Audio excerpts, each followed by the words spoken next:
November 24th, 1971, Portland International Airport buzzed with holiday travelers. Amid the crowd, a man in a dark suit and black tie bought a one-way ticket to Seattle. He gave the name Dan Cooper. He blended in, unnoticed, and took seat 18C at the back of Northwest Orient, Flight 305. He ordered a bourbon and soda, lit a cigarette, and watched the rain streak the windows as the plane took off. Everything seemed routine until Cooper handed flight attendant Florence Schaffner a note. She ignored it at first, but he leaned in. "Miss, you'd better look at that note. I have a bomb." Cooper cracked open his briefcase, revealing wires and red sticks, enough to convince anyone. The other passengers remained oblivious, lost in their own worlds. No panic, no shouting, just a ghostly presence in the back row. The legend of D.B. Cooper had just begun, and the ghost was about to vanish.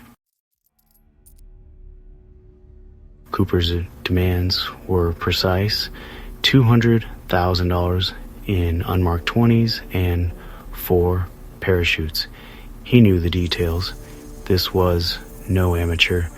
Captain Scott relayed the demands. The FBI scrambled.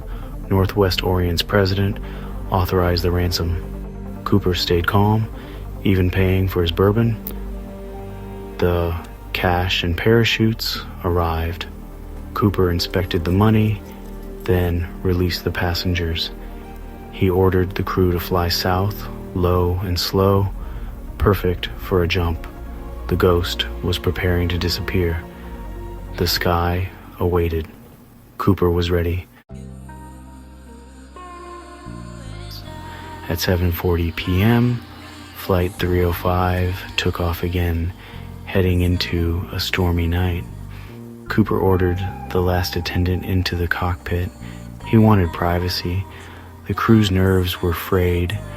In the dark cabin, Cooper prepared for his jump, strapping the money to himself. Sometime after 8 p.m., a warning light flashed. The rear air stair was open. The pilots felt a rush of cold air. They called back. Silence. Cooper was gone.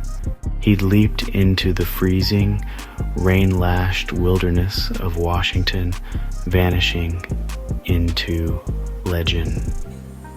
The plane landed safely in Reno. FBI agents found only a tie clip, 2 parachutes, and cigarette butts. No sign of Cooper. He had stepped off a plane and into folklore. The manhunt was on, but the ghost had vanished. All that remained was a mystery and a nation obsessed. The FBI launched Norjack, one of the largest manhunts in history. Agents, soldiers, and police scoured the forests near Ariel, Washington, searching for any trace of Cooper. The terrain was brutal. Dense woods, steep ravines, relentless rain. Weeks passed. Nothing. The FBI released a composite sketch. Cooper's face became an icon. Years went by. The trail went cold. Then, in 1980, a boy digging on the Columbia River found 5,800 in decaying 20s, the ransom money. The serial numbers matched. But the location, Tanabar, was miles from the projected jump zone. The money's presence only deepened the mystery. Did Cooper die in the wilderness? Did he plant the money as a decoy? The evidence led nowhere. The first real clue in years raised more questions than answers. The ghost remained at large. The legend grew. With no body and few clues, the FBI investigated over 1,000 suspects. Richard McCoy Jr., Vietnam vet, skydiver, and copycat hijacker, was a top candidate, but he denied being Cooper, and his alibi held. Sheridan Peterson, a Marine and expert parachutist, fit the profile. He never confessed and took any secrets to his grave. Lynn Doyle, L.D. Cooper, a logger and Korean war vet, was named by his niece. DNA tests were inconclusive.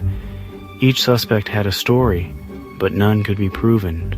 The man in the suit remained a cipher. The search for Cooper's true identity became a national obsession. Every lead fizzled. The case grew colder. The myth only deepened. Cooper was everywhere and nowhere. The suspects faded, but the question endured. Who was the ghost on Flight 305? No one could say for sure. Did Cooper survive? Theories split in two. Some say he was a mastermind who landed safely, hid the money, and vanished into a new life. Others believe he died in the wilderness, his body and most of the cash lost to the elements. The Tina Bar money could be a decoy, or all that remained after a fatal jump. A third theory hints at an inside job, but evidence is thin. The truth is lost in the stormy night. Each theory is a lens on the mystery. Cooper is a folk hero to some, a cautionary tale to others. The debate rages on, the facts are few, the legend endures. In 2016, the FBI closed the active case. The ghost was officially set free, but the file remains open, waiting for new evidence. D.B. Cooper has become a folk legend, a symbol of rebellion, escape, and the ultimate unsolved mystery. Festivals, songs, and films keep his story alive. He is the man who vanished into the night, leaving only questions behind. Was he a mastermind or a doomed dreamer? The evidence is too scarce to say. Cooper is more than a man. He's a question mark, a campfire story, a legend without an ending. He stepped out of a plane and into immortality.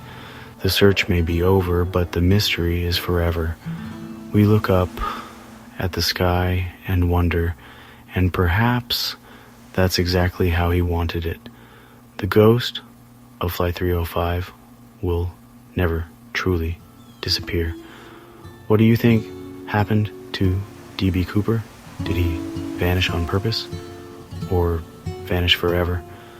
Let us know in the comments and subscribe to Mystic Anomalies for more unsolved legends and historical mysteries.